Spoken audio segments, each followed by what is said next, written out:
Salut thérapeutes et thérapeuteux, j'espère que vous allez bien. Alors dans cette vidéo, je me pose dans cette intervention, je me pose une question très simple. Est-ce qu'on est thérapeute Est-ce qu'on est thérapeute tout le temps ou est-ce qu'on est thérapeute que quand on est dans le cabinet? Ça veut dire que est-ce que c'est un métier comme tous les autres métiers ou est-ce que c'est un métier qui est un peu différent? D'ailleurs, c'est des questions qu'on aborde dans le programme Impact Illimité. Si tu as envie aujourd'hui de développer une activité qui soit plus qu'un métier, et de faire coïncider justement cette passion avec le fait d'avoir de la trésorerie, de pouvoir vivre de cette activité-là, Impact Illimité est sûrement fait pour toi. Alors ceci dit, en quoi cette idée est importante? En fait, il y a deux choses, il y a deux principes finalement qui régissent le travail, entre guillemets, du thérapeute. Le premier, c'est que c'est pas un métier comme un autre, le fait de faire de la thérapie, ça veut dire qu'on est thérapeute tout le temps finalement. Et ça, tu peux le remarquer quand tu discutes avec les gens, quand en fait tu es en mode sentinelle. C'est-à-dire, sans te rendre compte, tu es dans un process thérapeutique où tu fais rentrer les gens dans un processus thérapeutique ou tu es dans une analyse thérapeutique des gens. C'est-à-dire, il suffit de discuter avec une personne tu te rencontres une personne, quel que soit l'endroit, hein, et puis il y a ce petit sens en fait qui va se déclencher, cette petite sentinelle, et puis tu vas commencer par analyser sans t'en rendre compte. Et puis à un moment, je pense que ça t'est déjà arrivé de te dire... Alors, je suis en train de faire l'analyse de la personne, l'anamnèse de la personne, il faut que j'arrête. C'est une discussion normale, dans la vie normale, il faut absolument que j'arrête de faire ça. Mais tu sais que tu peux pas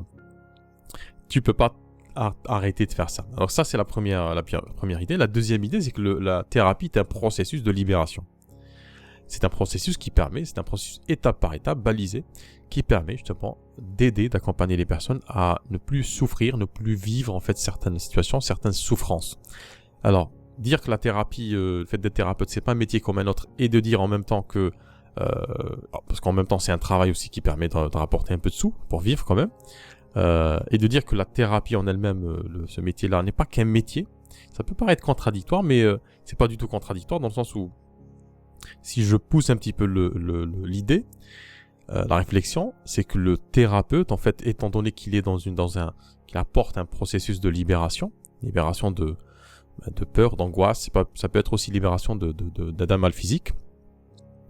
Ça veut dire que, naturellement, il y a une polarité. Quand on parle de libérer de quelque chose, ça veut dire qu'on est entravé, qu'on est enchaîné dans quelque chose, on est quelque part... alors c'est un mot qui peut paraître un peu extrême, mais c'est le cas de beaucoup de situations.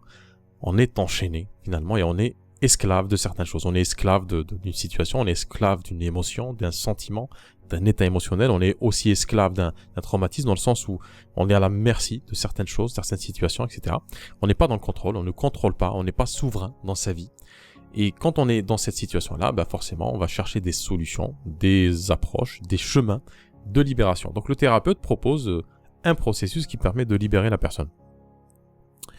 Et c'est là où c'est croustillant, c'est intéressant, parce que en fait, si tu étends cette idée de libération, non pas au cabinet, c'est-à-dire à l'intérieur des séances, de ce qui se passe en séance, mais un peu plus au-delà, tu es aujourd'hui, en tant que thérapeute, une personne qui a un outil et une intention louable, noble, de la bienveillance, et un outil efficace qui va aider les personnes qui te côtoient d'une manière ou d'une autre à se libérer de ces choses-là.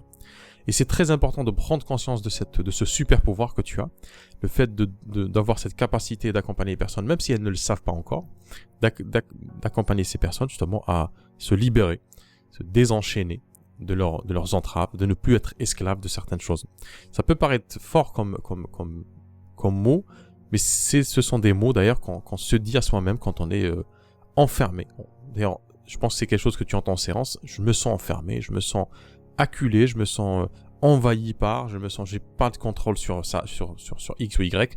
Donc c'est un langage qui est intérieur, qui est naturel, mais qu'on n'exprime pas à l'extérieur parce que c'est pas quelque chose que, voilà, ça le fait mal en fait, ça le fait pas bien de dire ces choses-là en public parce que ça nous fait paraître comme quelqu'un de fragile ou de lâche ou quelqu'un qui fait pas face aux situations, qui n'a pas de courage. Donc, quelle est la conséquence de ces deux idées? L'idée qu'un thérapeute, c'est quelqu'un qui accompagne vers un processus de libération. Et puis l'idée que ce n'est pas juste un métier, finalement. C'est que, concrètement, ça fait que le thérapeute est éveillé aux problématiques des gens. Il est éveillé aux problématiques des gens tout le temps, en fait. Pas forcément qu'en cabinet. La deuxième idée importante, la deuxième ressource dont dispose le thérapeute, c'est qu'en fait, c'est une éponge. Il absorbe énormément d'informations, il absorbe énormément de connaissances sur les gens et sur lui-même, bien entendu, sur elle-même. Et cette connaissance-là, il peut la réinjecter dans sa communication, parce que beaucoup de thérapeutes me disent, même dans les accompagnements que je propose, me disent, j'ai pas d'idée, je sais pas de quoi il faut parler. Et moi, je leur dis simplement, en fait, vous avez une infinité d'idées, c'est juste que vous n'avez pas mis un processus pour les libérer, justement. Et que vous pensez que vous n'avez pas d'inspiration, que aussi vous avez peut-être une croyance qui voudrait que faire du contenu, parler aux gens, produire quelque chose, fait de vous soit un cinéaste, une cinéaste, soit un écrivain, ou on n'est pas du tout sur cet espace-temps-là, en fait. Un thérapeute qui s'exprime sur Internet, c'est un thérapeute qui partage une expérience humaine avec ses futurs consultants. C'est une phrase qui est importante, je vais la redire. Un thérapeute qui accompagne des personnes en cabinet ou à distance et qui s'investit sur le net, c'est un thérapeute qui ne fait que partager une expérience humaine, son expérience et puis l'expérience des autres, que ce soit des consultants ou d'autres personnes. Et c'est en ça que c'est hyper important de comprendre que cette ressource-là, c'est-à-dire tu en disposes, tu en as les ressources, c'est juste que peut-être maintenant tu ne regardes pas dans la bonne direction. Donc si on est thérapeute et qu'on est tout le temps thérapeute, pas qu'en cabinet, tout le temps, c'est-à-dire qu'on absorbe tout ce qui se passe autour de nous finalement, on a techniquement, potentiellement, on a toutes les capacités pour savoir mieux parler à son audience. Et là tu vois que je ne suis pas en train de te parler de technique ou de stratégie, je parle que de la ressource. Cette ressource dont je te parle, elle est accessible pour toi, comme la ressource dont dispose ton consultant, et dont il n'est pas conscient ou consciente. C'est-à-dire quand la personne vient te voir et te dit ouais, je sais pas quoi faire de ma vie, je pense que je suis pas assez prête, j'ai pas les capacités, et toi ça te fait un peu sourire intérieurement, tu te dis elle a ces ressources-là, c'est juste qu'elle ne les voit pas, cette personne-là.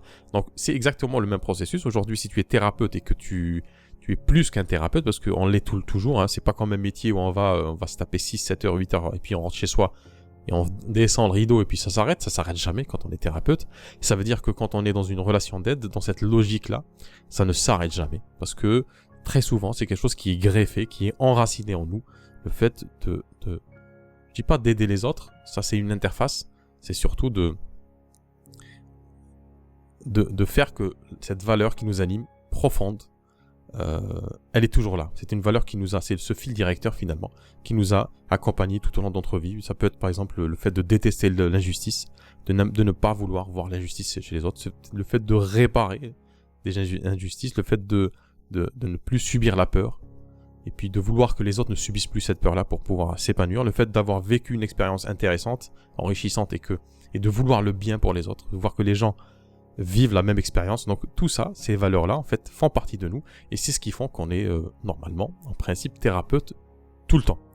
Donc, si aujourd'hui tu as envie d'aller creuser un peu plus toutes ces choses-là, et finalement de développer ton activité en te basant sur cet enracinement, Impact Illimité, si tu as envie d'en savoir plus, il y a pas mal de thérapeutes qui sont déjà embarqués dans l'aventure, et ma foi, ça se passe très très bien, il y a des choses extrêmement intéressantes qui se passent là-dedans. Donc si tu as envie d'en parler, tu me laisses un commentaire sur cette vidéo, et puis on se dit à très très bientôt. Ciao.